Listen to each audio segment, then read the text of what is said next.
ଜାନୁଆରୀ 10, 1917। ତୁ କ'ଣ ମୋତେ ଏହି ଶିକ୍ଷା ଦେବାକୁ ଚାହୁଁ ଯେ ମୋ ନିଜକୁ ଲକ୍ଷ୍ୟ କରି ମୋର ଯେଉଁ ପ୍ରୟାସ ସେସବୁ ବ୍ୟର୍ଥ ଓ ନିରର୍ଥକ ହେବ? କେବଳ ସେହି କର୍ମ ହେବ ସହଜ ଓ ସରଳ ଯାହାର ଉଦ୍ଦେଶ୍ୟ ତୋର କରୁଣା ବିକିରଣ।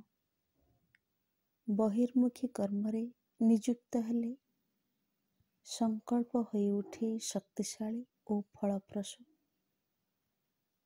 କିନ୍ତୁ ଠିକ୍ ଯେତେବେଳେ ଅନ୍ତର୍ମୁଖୀ କର୍ମରେ ନିଯୁକ୍ତ ହେବାକୁ ଚେଷ୍ଟା କରେ ସେତେବେଳେ ତାହା ନିର୍ଜୀବ ଓ ନିଷ୍ଫଳ ହୋଇପଡ଼େ। ତେଣୁ ବ୍ୟକ୍ତିଗତ ଉନ୍ନତି ପାଇଁ କରାଯାଉଥିବା ପ୍ରତ୍ୟେକ କର୍ମ ଅଧିକାଧିକ ନିଷ୍ଫଳ ହୋଇପଡ଼େ, କ୍ରମେ ବିରଳ ହୋଇଯାଏ।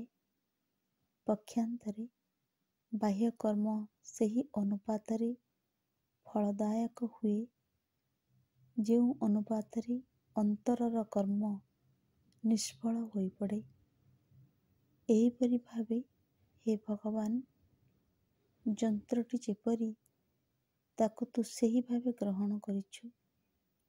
ଯଦି ତାକୁ ଶାଣିତ ହେବାକୁ ହୁଏ ତାହା ସେ ହେବ କର୍ମ ମାଧ୍ୟମରେ।